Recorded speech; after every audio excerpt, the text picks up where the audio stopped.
les joies de la vie urbaine. Cette symphonie de béton, de klaxons et de recyclage incomplet. Imaginez un immeuble de 16 familles, toutes vaillantes citoyennes de la planète, prêtes à sauver le monde. Chacune armée de sa conscience écologique et de son ambition de recycler. Hélas, le destin cruel mais pragmatique n'a doté ce temple de la modernité que de 4 bacs. 4 Comme si l'univers voulait nous rappeler que la planète, elle, a déjà assez de problèmes pour ne pas s'encombrer de nos bonnes intentions. Chaque bac a son rôle, sa mission sacrée. Le vert pour le verre, le bleu pour le papier, le jaune pour le plastique et, le 4e. Ce mystérieux bac noir, sorte de gouffre sans fond où disparaissent les espoirs et les restes de pizza. 16 familles, 4 bacs, l'équation est simple, le chaos inévitable.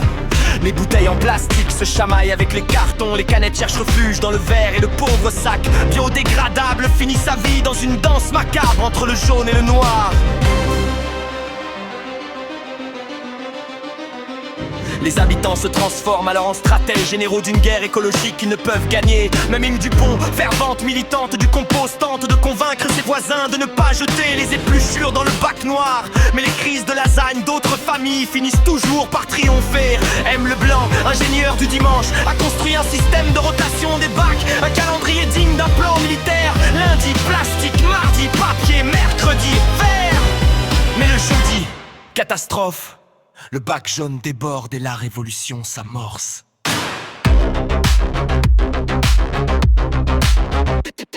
Et que dire des enfants, ces petits anarchistes en herbe qui considèrent les bacs comme un terrain de jeu coloré? Pourquoi ne peut-on pas mettre le jouet cassé dans le bac bleu? Demande-t-il avec l'innocence d'un futur citoyen désespéré. Le rire résonne dans les couloirs comme un avertissement ironique. Même la pureté de l'innocence humaine ne peut rien contre la tyrannie des 4 bacs.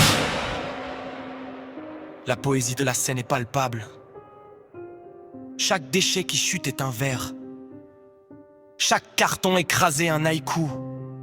Le couloir devient une galerie d'art contemporain, où les bouteilles vides racontent la tragédie de la consommation, où les sacs de plastique jouent des symphonies inachevées. Les habitants, héroïques et un peu ridicules, continuent leur lutte. Ils trient, pressent, compressent, inventent des tours de magie pour faire tenir l'invisible. Tout cela pour que la planète, quelque part dans l'espace, puisse respirer un peu plus librement.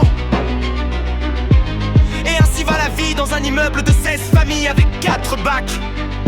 Une épopée moderne, un poème satirique